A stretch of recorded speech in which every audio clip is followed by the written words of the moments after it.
Donc là tu vois que tu as la voix 1, la voix 2, la voix 3, la voix 4. Donc en fonction de la distance de comment on avait positionné les microphones, c'est un peu comme nos oreilles, on va plus ou moins capter le son d'une direction en premier et de l'autre ensuite. Et on va calculer le délai entre le moment où ça a tapé le microphone 1 et le moment où ça a tapé le microphone 2.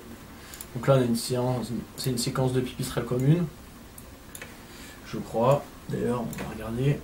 Et donc l'intérêt ici ça va être vraiment de mesurer les délais entre chacune des voix, les unes par rapport aux autres.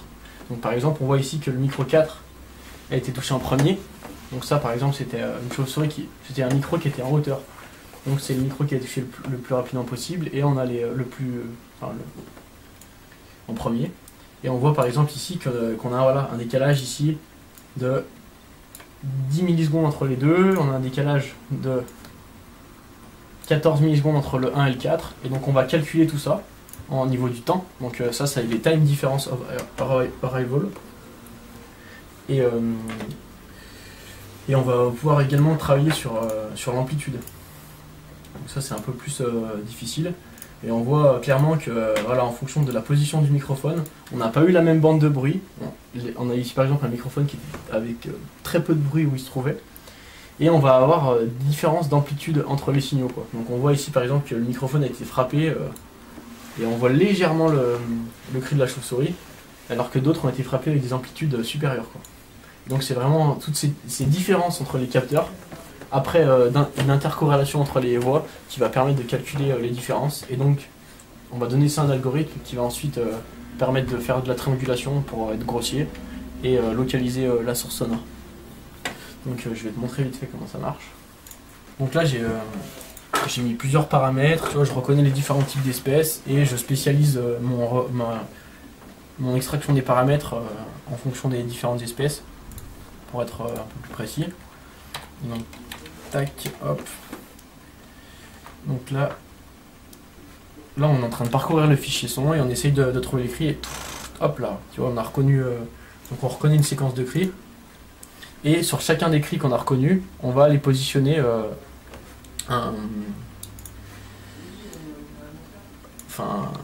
segment de reconnaissance, quoi.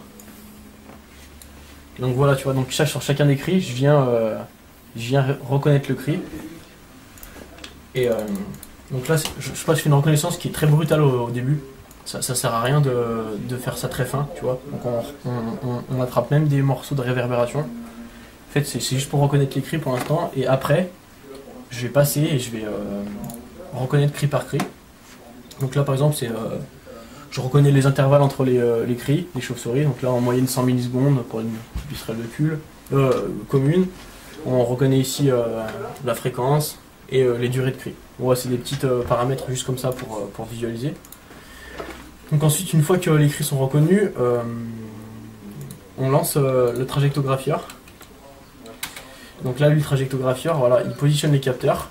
Donc là, je vais tracer mes courbes donc, entre les capteurs 1 et 2. Tac, tac, tac. Donc 1 et 2, 1 et 3 en bleu, en vert 1 et 4. Donc on affiche la trajectoire de la chauve-souris.